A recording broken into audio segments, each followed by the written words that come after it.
नमस्कार प्यारे बच्चों, कैसे हैं आप लोग। आशा करती हूँ आप सभी स्वस्थ और मस्त होंगे।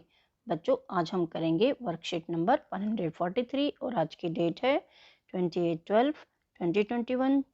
आज की हमारी वर्कशीट का सब्जेक्ट है मैथ्स। ठीक है, तो आज हम मैथ्स की वर्कशीट करेंगे जिसमें हमारा टॉपिक रहेगा to calculate the fraction of a whole, यानी कि ग्रुप ऑफ थिंग्स। ठीक है। अच्छा, होल मतलब क्या होता है? WHOLE, होल मतलब पूरा। होल मतलब होता है पूरा। ठीक है। अब इस पूरे को भी हम ग्रुप्स में बांटेंगे, ग्रुप्स के हिसाब से हम फ्रैक्शंस निकालेंगे। तो चलिए इस वर्कशीट को करने से पहले सबसे पहले हमें चित्र पहेली सॉल्व करनी पड़ेगी। चित्र पहेली में हमें क्या करना होता है? दो चित्र दिए होते हैं, चित्र 1 और सेम एज इट इज चित्र 2 बनाया होता है, जिसको देखकर चित्र 1 को देखकर चित्र 2 बनाया होता है। चित्र 2 को बनाते समय कुछ गलतियां रह जाती हैं जो हमें ढूंढनी होती हैं। तो सबसे पहली गलती तो इसमें जो स्टार्स बने हैं वो हैं, आप यहाँ पर देखेंगे, यहाँ 9 स्टार्स हैं, ये स्टार्स हैं, 9 हैं और यहाँ पर 8 हैं। तो सबसे पहली गलती ये स्टार्स की हो गई। ठीक है, नंबर 1। उसके बाद आप देखेंगे इसमें इसकी आंख गायब है, ये दूसरी गलती हो गई। तीसरी गलती है जो लास्ट वाला ऊंट है, इसमें अगर आप देखेंगे इसके पैर 2 हैं और यहाँ पर एक ही पैर है, तो ये तीसरी गलती है। उसके बाद जो ये दूसरा ऊंट वाला बैठा है, इसके जो नीचे का जो डिज़ाइन है, नीचे का जो लुंगी जो उसने पहना है या जो भी ट्राउज़र जो पहना है उसका डिज़ाइन डिफरेंट है, ये चौथी गलती हो गई। अब ये जो पहले नंबर पे जो ऊंट सवार है, इसमें आप देखेंगे इसमें डॉट है, इसमें डॉट नहीं है, तो ये आपकी 5वीं गलती होगी। इस तरीके से आप और भी गलतियां ढूंढें और अपने टीचर के साथ शेयर करें। तो अब हम आगे बढ़ते हैं बच्चों। हरमीत की दिनचर्या। हरमीत की क्या दिनचर्या है?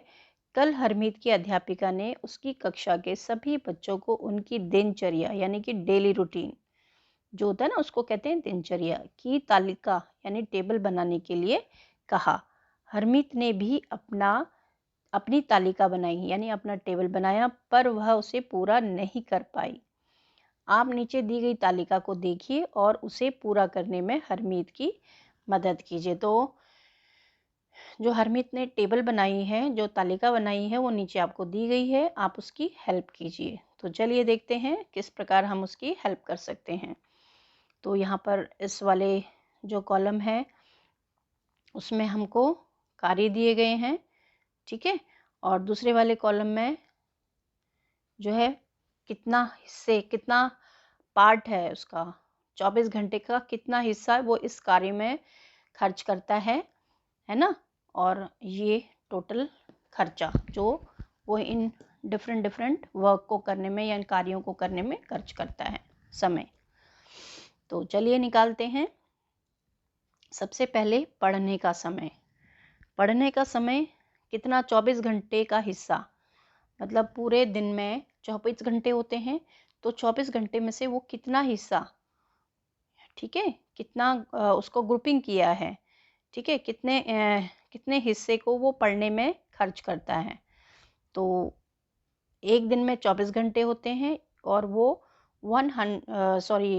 24 घंटे का 1/6 हिस्सा खर्च करता है पढ़ने में। तो कैसे निकालेंगे इसको? इसका घंटा टोटल कैसे निकलेगा? 4 निकाल के आपको दिखाया हुआ है, कैसे निकाला? देखिए, एक दिन को 24 घंटे होते हैं एक दिन में, और उसका 1/6 हिस्सा का को इनटू, ठीक है। और इंग्लिश में का के लिए क्या यूज होता है? ऑफ। मैं आपको साथ के साथ इंग्लिश में भी टर्म्स बताती रहूंगी।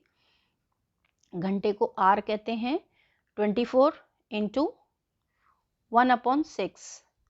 हिस्सा को इंग्लिश में पार्ट कहते हैं, PART, पार्ट। ठीक है, तो 1/6 पार्ट जो है वो खर्च करता है पढ़ने में। आप कैसे निकालेंगे इसको? अब आप यहाँ पर 6 को 24 से डिवाइड कर दोगे तो इसका आंसर आएगा 4। 4 को 1 से फिर इंटू कर दोगे तो 4 घंटा ये निकल आया। ठीक है, तो इस प्रकार हम दोबारा दूसरा जो है उसका कार्य है खेलने का समय, वह निकालते हैं। खेलने के समय वो 24 घंटे का 1/8 हिस्सा वो खर्च करता है खेलने में। तो 24 का यानी कि मल्टीप्लाई 1/8, इसको अगर आप निकालेंगे तो 8 को 24 को 8 से डिवाइड करोगे तो आपका 3 घंटे आ जाएगा। ठीक है, ऐसे ही अब सोने का समय अगर आप निकालेंगे 24 का 1/3 हिस्सा जो है वो सोने में खर्च करता है। तो अगर आप इसको निकालेंगे 24 को 3 से डिवाइड कीजिए तो आपका आ जाएगा 8 घंटे। उसके बाद टीवी देखने का समय 24 घंटे में से 1/8 हिस्सा वो टीवी देखने में खर्च करता है। तो कितना आ जाएगा? 3 घंटे वो टीवी देखने में खर्च करता है। उसके बाद है घर के कार्यों में मदद का समय। तो घर के कार्यों में वो 1/8 हिस्सा देता है, 24 में से 1/8, तो ये भी आपका 3 घंटा। 3 घंटे में वो घर के कार्यों में अपने घर वालों की मदद करता है। ठीक है, अब टोटल कितना हो जाएगा? कुल घंटे कितने निकल आएंगे अगर आप इन सबको 3 को 8 से प्लस करोगे? 3 8 11 होता है, 11 और 3 14 होता है, 14 और 3 17 होता है, और ऊपर ये 4 17 और 4 21 घंटे। ठीक है बच्चों, ये कुल घंटे हो गए जो वो इन कार्यों में खर्च करता है। ठीक है, अब हमसे आगे क्या पूछा गया है? आगे हमसे पूछा है कि तालिका को पूरा करने के बाद आपने देखा होगा कि उसकी दिनचर्या का कुछ समय बच गया है, तो वह अतिरिक्त कार्यों में भी लगाती है। जैसे जो समय बच गया है वो खाना खाने में, नहाने में, दादा दादी के साथ बातचीत करने आदि में खर्च करती है। तो अब फर्स्ट क्वेश्चन हमें क्या दिया है? हरमीत दिन के 24 घंटों में से कितने घंटे इन अतिरिक्त कार्यों में लगाती है? तो उसके लिए क्या करना पड़ेगा?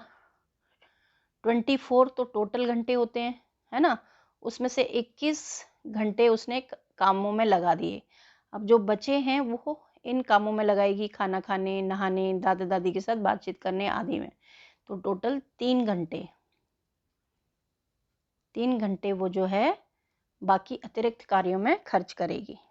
इस प्रकार निकालेंगे टोटल में से जितना खर्च किया उसने ऊपर के दिए गए कामों में, कार्यों में, तो माइनस करोगे तो आपका बचे हुए समय आ जाएगा। बचा हुआ समय 3 घंटे, तो ये अतिरिक्त कार्यों में खर्च करिए। अब अगला है हरमीत पढ़ने, टीवी देखने तथा घर के कार्यों में मदद करने में कुल कितना समय लगाती है, ये हमसे पूछा है। तो अब उसमें हमको बताया है कि 3 घंटा।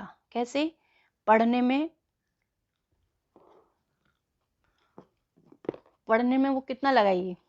पढ़ने, टीवी देखने तथा घर के कार्यों में पढ़ने में वो 4 घंटा लगाती है, और टीवी देखने में कितना लगाती है बच्चों? 3 घंटा। और अगला है घर के कार्यों में मदद करने में वो लगाती है 3 घंटा। ठीक है, तो हरमीत टीवी देखने, पढ़ने और घर के कार्यों में मदद करने में कुल कितना समय लगाती है? तो आप इसको टोटल करेंगे तो क्या आ जाएगा? 4 + 3 7, 7 + 3 10 घंटे वो जो है इन कार्यों में लगाती है, पढ़ने, टीवी देखने और घर के कार्यों में मदद करने। ठीक है, अब हम अगला प्रश्न देखेंगे, ये वाला। हरमीत डैश में अधिक समय लगाती है, खेलने या पढ़ाई में? अगर आप ऊपर तालिका देखेंगे तो खेलने का समय 3 घंटा है और पढ़ने के लिए वो 4 घंटे लगाती है, तो पढ़ाई में वो अधिक समय लगाती है। तो यहाँ पर आप पढ़ाई लिखेंगे, ये यहाँ लिखेंगे। ठीक है, अच्छा, यह समय पूरे दिन यानी कि 24 घंटे का कितना हिस्सा है? यह पूरे दिन यानी कि 24 घंटे का 1/6 हिस्सा है। ठीक है, अच्छा, उसके बाद है आप भी अपनी दिनचर्या की एक तालिका बनाइए। जैसे हरमीत ने अपने लिए जो है रूटीन बनाया, अपना दिनचर्या का टेबल बनाया, उसी तरीके से आप भी अपनी दिनचर्या की तालिका बनाइए और पता लगाइए कि आप 24 घंटों का कितना हिस्सा किस किस कार्य में लगाते हैं। जैसे हरमीत ने किया है, आप भी ऐसे ही बनाइए। अब अभिभावकों के लिए सुझाव है, स्वस्थ शरीर के लिए व्यायाम या सुबह की सैर आवश्यक है। बच्चों को व्यायाम करने के लाभ बताते हुए उन्हें व्यायाम को अपनी दिनचर्या का हिस्सा बनाने के लिए प्रेरित कीजिए। तो जो आप टेबल बनाएंगे, जो आप अपनी दिनचर्या का टेबल बनाएंगे, उसमें आप योगा या व्यायाम या सुबह की सैर, इस तरह के कामों को भी ऐड कर सकते हैं और करना चाहिए, क्योंकि ये हमारे स्वास्थ्य के लिए बहुत ही अच्छे होते हैं ये वाले काम। तो बच्चों, इस तरीके से हमारी ये वर्कशीट कंप्लीट हो गई। आगे की वर्कशीट जो है हम उसमें दोबारा मिलेंगे। तब तक के लिए आप स्वस्थ रहें, मस्त रहें, सुखी